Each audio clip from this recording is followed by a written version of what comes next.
Welcome to the Next Level Mamas podcast. I'm here to help encourage and empower you to create a life you love as you head toward your own next level. Let's go. Hey guys, welcome back to the Next Level Mamas podcast. This is special to me. This is the 20th podcast episode. And I know that seems like a small number to some people, but I know people who have done thousands, and you know people who have done thousands, which makes my number 20 seem so much smaller. But for me, it just signifies that I have done something for 20 weeks in a row without fail, and that is huge. I have a goal that I'm working for that I am perfectly on track for. And I know you're all excited, but I am going to let you know a little bit about the behind the scenes, because honestly, out of those 20 episodes, probably only about 30% were easy. The other 70% are chock full of self-doubt. My husband will ask me, why are you doing that? Is anybody listening? And that sort of thing. He's a guy that wants to know numbers and stats. And to me, it's not really about who's listening or how many people. For me, it's just me showing up for me. Do I want to help people? Absolutely. That's my reason behind it. I want to help people, and mostly I want people to know that I'm here if they need help, and that's really it. The rest is a bunch of drama. And I know that it takes a long people to find a podcast, but that's only one small thing that I do. I am learning through the process, and I am doing all the technology, the website with the PDF downloads, the email sequences, all of it. I have learned so much, and I feel really doggone good about executing all the things that I'm learning. I really feel good about that. But for today, we're going to talk a little bit about self-doubt, because I would say that's the number one emotion I feel when it comes to this podcast. And I think it's a really good example. We've been talking about getting our mind drama out onto paper through our journaling process. I thought it would be good to begin with this example for you all. Now, in my journal, I will just write or type away all the things, and it's a lot of drama. I'll start by asking myself, remember the key question, one of the key questions is, what is bothering me? Remember, after you've done journaling for a while, and maybe you're already there through the last few weeks of journaling, you've cleared out most of those tabs on the browser. Remember that example of me looking at my phone going, oh my goodness, I didn't know I had 124 tabs open. What's going on? And that's what our brain is doing. But once you've journaled regularly for a while, you've minimized that down to just a few tabs. Maybe you have the menu open for the restaurant you might go to, or nutritional information that you know you're just not quite done. You want to be reminded of it, so you have it on a tab still open, which is fine. Now, in our journaling, that means it's something that maybe it bothers you often, or at least recently, and you just don't quite have a resolution for it. So you have that tab still open. Now, in my journal, I may type out some things. If I'm thinking it's bothering me because I am having trouble getting my podcast done on the schedule that I wanted. I seem to be procrastinating more and more, and then like getting it done very last minute. So for me, that's something like, what's going on? And realizing through my journaling, I will just type it out. I will write, I'm having trouble getting my podcast done on schedule, the schedule that I wanted to keep. Then I might type out some other thoughts about it. I'm not sure anyone really would notice if I didn't put out the next episode. Then I might type out, I don't know if anyone even listens. Then I might say, I'm probably wasting more of my time. Now, these are all just thoughts that I'm getting out onto paper, and they seem reality to me when I'm typing them out. The only fact, so after you put out all those thoughts, you look like, what's really factual here? The only fact out of all of my typing out of my things, remember, I like to type, you might be writing in a journal, same thing. I can find a fact that I do have a podcast. It can be found on a few platforms, and I have done it for 20 weeks in a row. That can be proven by going down to one of those apps and counting the episodes. I can prove that I did do 20 episodes now. The rest is just drama. I will then begin to question my drama. That's the next thing we want to do. And we want to do it kind of like a cross-examiner at a trial. We're putting our thoughts on trial. We are cross-examining everything. And it would look something like this. The cross-examiner would say, is it true, Mrs. Truitt, that nobody is listening? And then I would have to answer, no, ma'am. Then is it true that nobody would notice if you didn't put out the next episode? No, ma'am. Furthermore, Mrs. Truitt, if there are indeed people listening, which you say there are, how could it be possible that you are wasting your time? Or should I ask you, is it possible that someone out there is waiting to hear from you and that it is not a waste of time? Then I would probably answer, maybe. I asked you a question. Is it a yes or a no? Could there be someone waiting to hear from you this week? Yes, ma'am, it's possible. Do you hear the process that I went through? And I know I made it extra dramatic, but you got to deal with drama. Do you hear the process I went through to prove that what I'm thinking is not always solid truth? And in all actuality, most of what our brain offers us as thoughts is really complete baloney. Our brain is trying to keep us safe.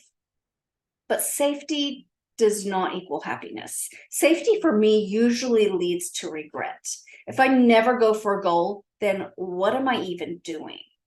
My number one reason for living is to get to that next level in life. And I would argue that yours is too. We are meant for more. We are meant to get out of our comfort zone and to do things. I hear it from a lot of people often. They'll say things like, I've done great and I just want to coast through for now.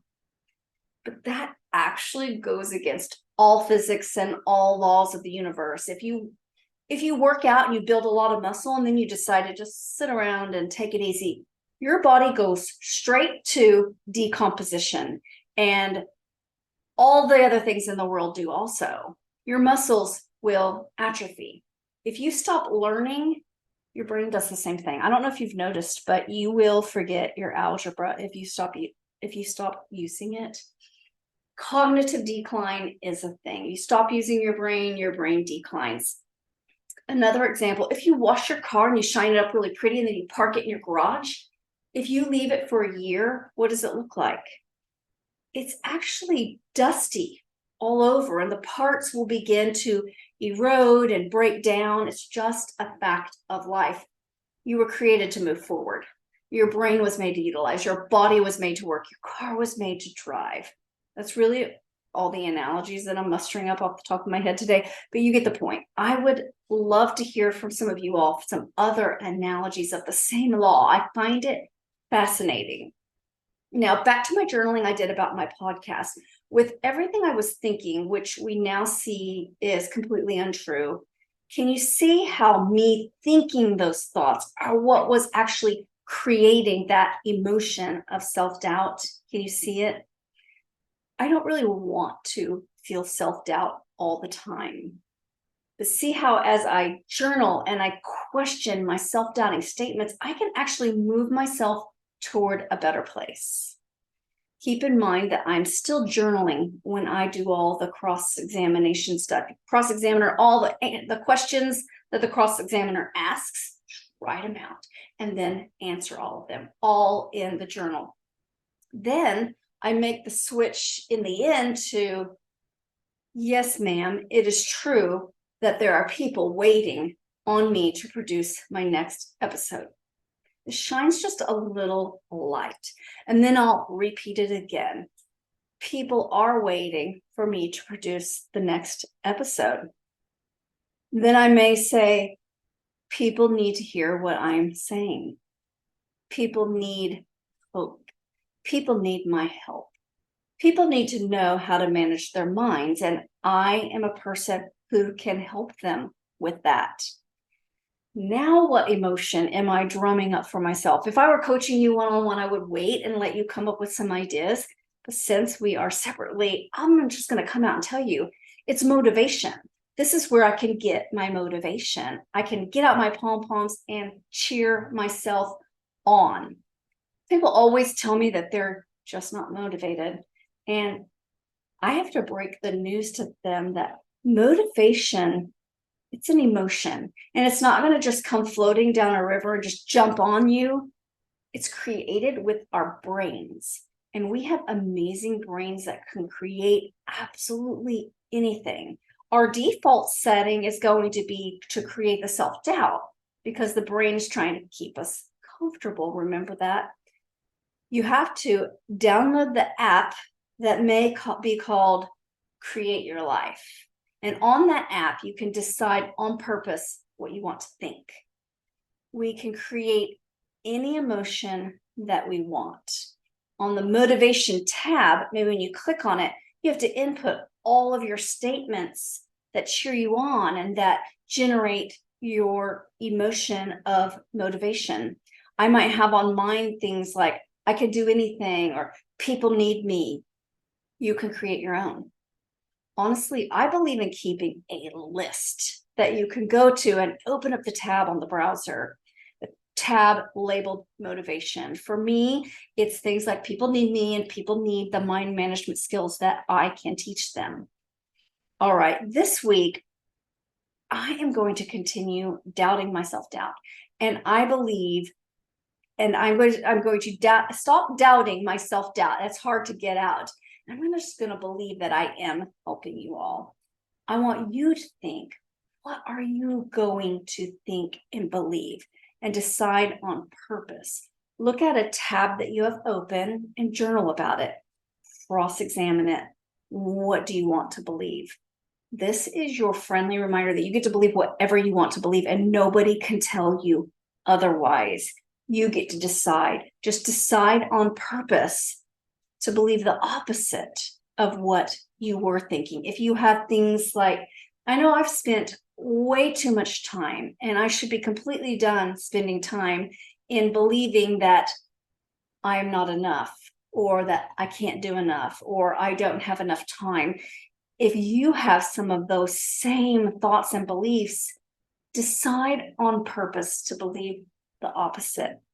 Then you can set your brain on the task to proving it all to be true. Now, for the PDF download of this episode with a little bit of extra questions, remember, go to my website, nextlevelmamas.com/podcast. And to work with me, the same website, Next Level Mamas, has a /create your life. Imagine that. It is possible to create whatever you want to create, and I would love to help you. I am going to celebrate my 20 episodes today. I'm going to get on my pom-poms. I'm going to celebrate because I am excited, and I know you are too. I will see you guys next week. Bye.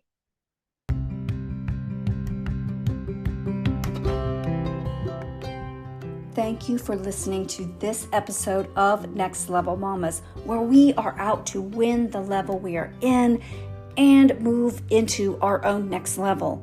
For more information on coaching with me, please visit nextlevelmamas.com /create your life. See you next week.